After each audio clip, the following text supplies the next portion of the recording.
Welcome to InBox. I'm Benjamin Wu. I'm Enya Chen. Recently, I saw a story in a magazine about a woman who had cancer and her dog helped her recovery just being her companion. How did it work? Well, nowadays, people don't just need medical therapy, they need mental therapy. And animals certainly provide that. As we know, cats are used to comfort seniors. And dogs are used in school classroom to help third graders listen to read.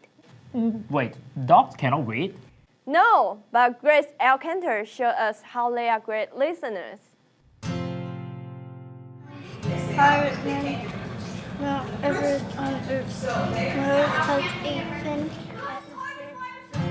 We love them for their affection, loyalty, and friendship. Truly, the bond with our pets is very special. And that special union is now being reinforced by our local humane society, especially in Marin, California. And they illustrate our SHARE program and the different programs within our SHARE program. So this is our side-by-side program, and we really believe in the strength of the human-animal bond and the strong relationship between animals and people. Today, animals and humans are coming together so as to impact each other's lives. We're leaving the station. They all seem to be in a hurricane, and Eric, we're going the other. One way is through a program called SHARE, where children learn by reading to pets. We target children who might need a little support with their literacy skills. Some of them may be English language learners. And when they can read to a dog instead of their teacher or their peers, it's so much more relaxing. Martha Weinstein volunteers in the program and has also noticed these benefits. It's great. The dog really relaxes them. They really calm down. Just will stroke the dog while they're reading and not even notice that they're doing it, and I can see that they're much better at reading. Likewise, Emily Lucas says she reads better when reading to Toffee the dog. My favorite part is I get to touch him or her, and like it makes me feel comfortable, and I'm reading with the dog. As for dogs like Toffee, they too enjoy the love and attention they get from students. Another program that unites animals and people is Pet Pals, in which seniors get to socialize animals for adoption. I love working with the animals. It's the best. But what's really important to me is not just the animals, but it's the animal-human bond. Margie Wade also enjoys the satisfaction she gets from working with cats. They make life more interesting. They make life relaxing. I mean, this kitty is doing as much for me as I'm doing for this kitty. The one program that really benefits both humans and animals is the Pen Pal program, located here at San Quentin Prison. Larry Carson is the coordinator. We've essentially trained selected inmates at San Quentin to train and foster some of our adoption dogs. The idea is to put out both a good canine citizen and a good human citizen. Inmates can also attest to how the dogs impact their lives. This is prison. This is San Quentin. You don't come to prison expecting to find unconditional love. These dogs just love you no matter what, just like your kids. You know what I mean? They just love you no matter what. You don't show a lot of affection here, you know, and being incarcerated and having an animal. I mean, it's you know, you kind of build a real deep bond with them.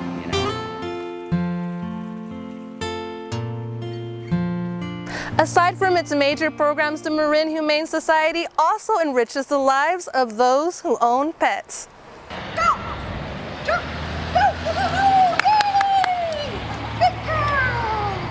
One of those pet owners is Leslie Lava, who is learning to connect with her pet Rosie through agility training.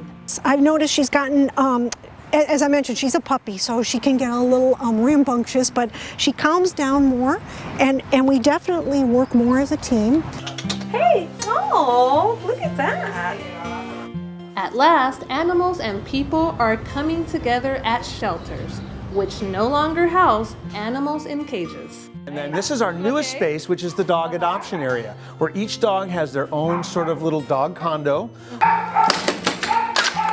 Inside, they have a skylight and also a small speaker so that we can pipe in some of our PA system music.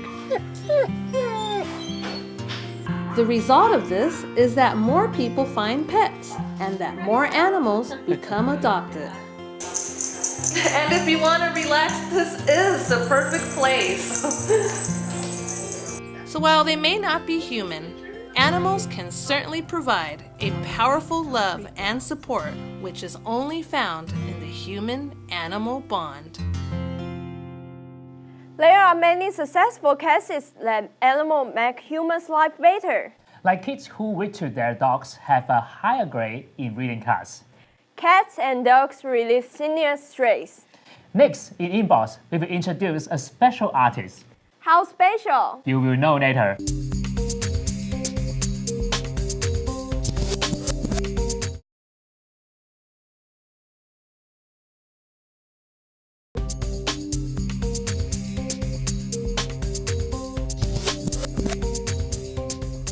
Hey, what are you doing? I'm reading a book of Anthony Holdsworth. He is the artist who we will introduce later. So, what did you get from his paintings? His paintings are very good and most of them are about urban landscape. And the most impressive series is the global warming series. It was just so awesome. Yes, he is an artist who knows how to present his opinion to the government and influence the community. Dupsy Romero takes us to explore the artistic life of Anthony.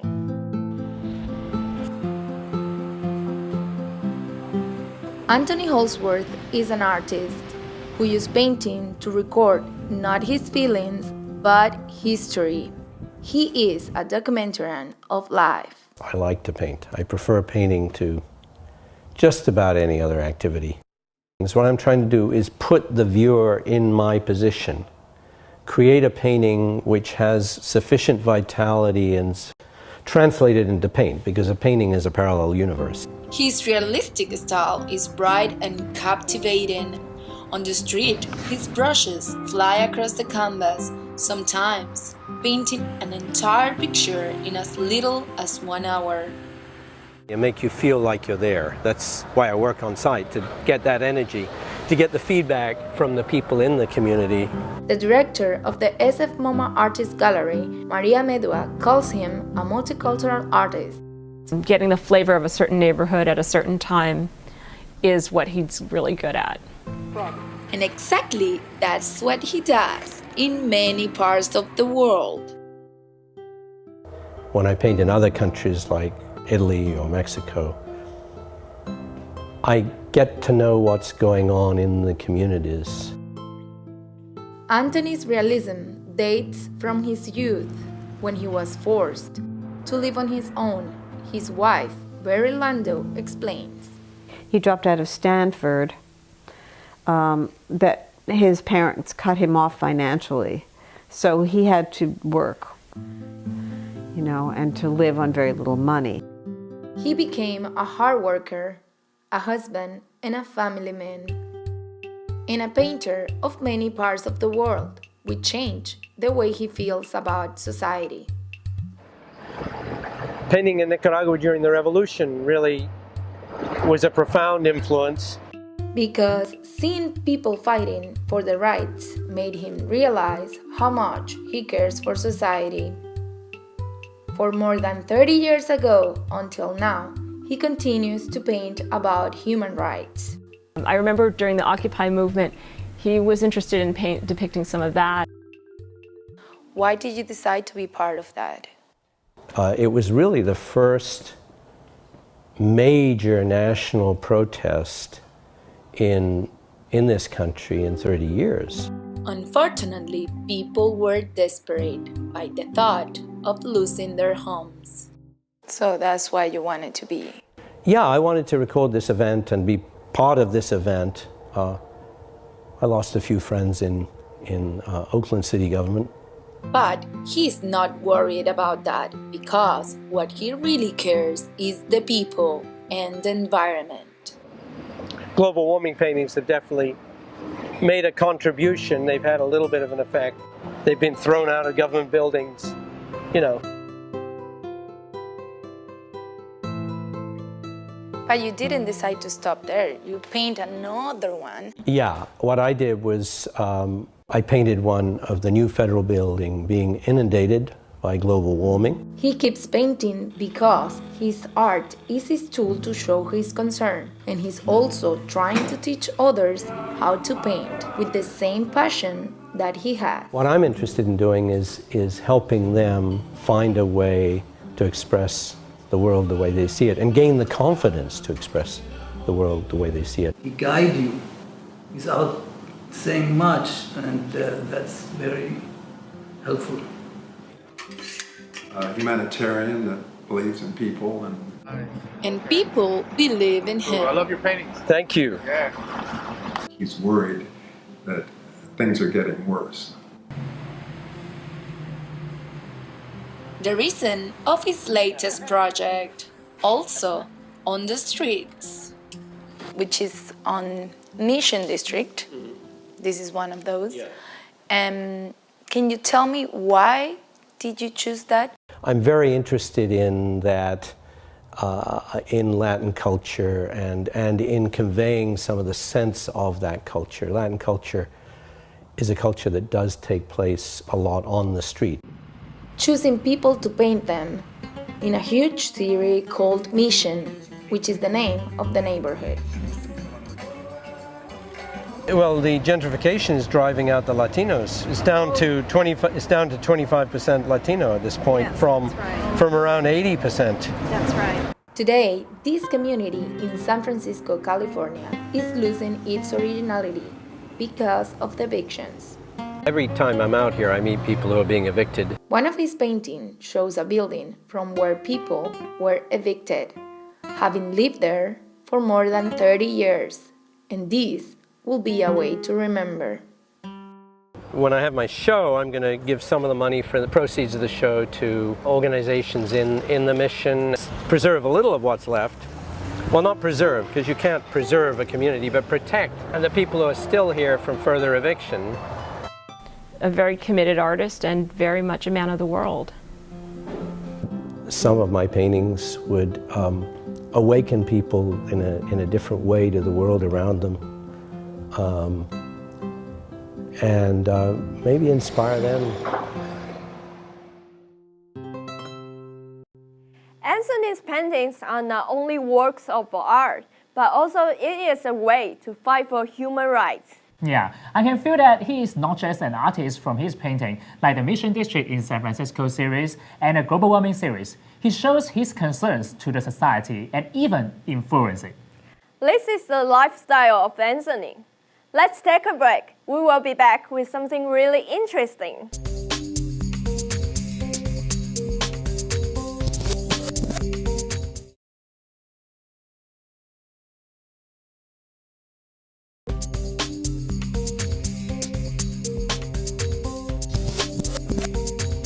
I'm a grown-up person who likes watching animations and reading comic books, so I want to be one of my favorite characters if I get a chance.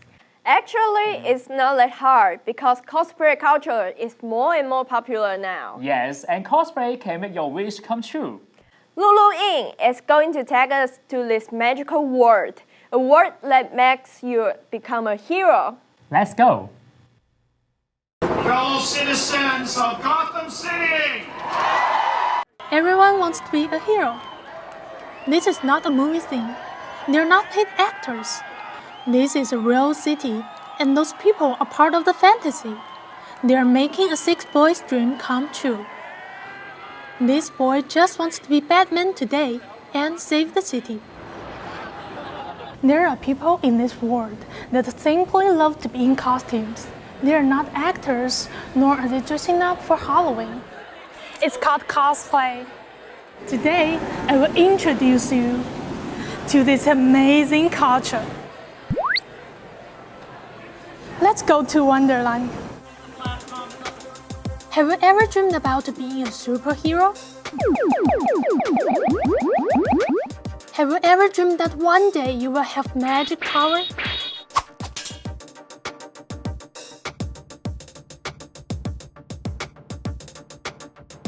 Cosplay will give you the chance to be different.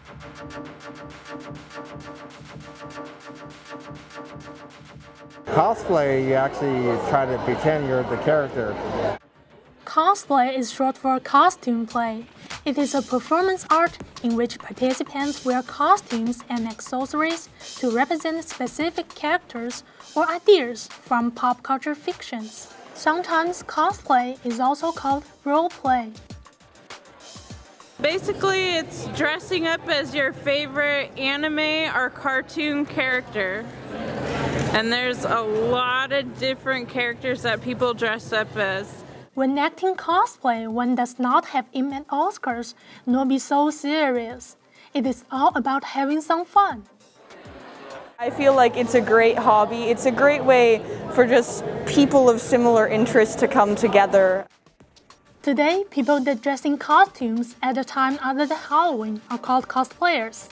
Their costume inspiration comes from manga, anime, comic books, video games, and films. This is actually Desert Punk. It's from an animated series that's about 26 episodes long. This is Atomic Wonder Woman. She's actually from a DC Universe game. Cosplay culture has originated in Japan, since it is one of the most developed places for manga and anime. I'm Japanese. I grew up in Japan, and anime and manga was all around me, so it was kind of natural to love it. In Japan, tons of people put away their shyness only when they dress up. But if we explore further, cosplay in its basic form was here even before Christ. The Greeks performed cosplay when they were doing sacrifice. Then we shall sacrifice the prisoners to the pale goddess. They dressed up as their gods and pretended that they had godlike powers. Some people might still be confused about the difference between cosplay and Halloween because both require a costume. In Halloween, you're just kind of out there running around. With cosplay, you can find a lot more people that know the character. I think Halloween is just wearing a costume for the holiday. Cosplay is more like wearing a costume because you want to dress up as that character. Cosplay changes your appearance and your feeling.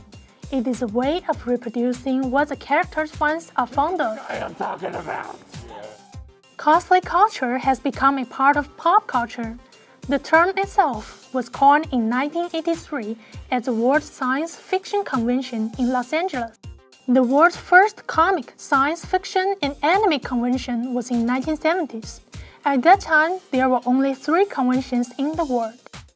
Nowadays, there are more than 46 big conventions and about 100 small ones around the world every year, and the number is growing. Half of the big ones are in Asia. 日本的话，我看了一下，大概一年比较大型的大概12场。然后中国现在也越来越多了嘛，小型的其实每个礼拜都有，但是说那大型漫展10来场。In United States, there are 14 big comic conventions every year. The largest is San Diego's Comic Convention. In its premiere in August 1970, there were only 145 attendees. Today, the number of attendees is 136,000. Conventions and cosplay events make a lot of money. For example, this year, San Diego's Comic Convention and cosplay event are worth $180 million.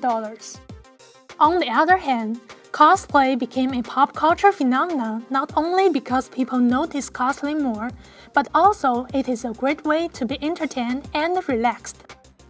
It's very interesting because I'm a very introverted person, and walking around the floor and people asking me for pictures, I've gotten really excited. I've become much more extroverted than I normally would be outside of the outfit. I'm a little shy, but you know, putting this helmet on or In any of my other costumes, I love to just get out there and walk around and do goofy things that I probably wouldn't do without my helmet on. Cosplay lets you discover different sides of your life. It's also a way to take a break from the busy world. Maybe it's time for you to do some cosplay now. So, whom are you dressing up as? In cosplay, everyone has a chance to be who you want to be. Whoa, that's amazing! I believe everyone could escape from the reality in cosplay and have more fun in our lives.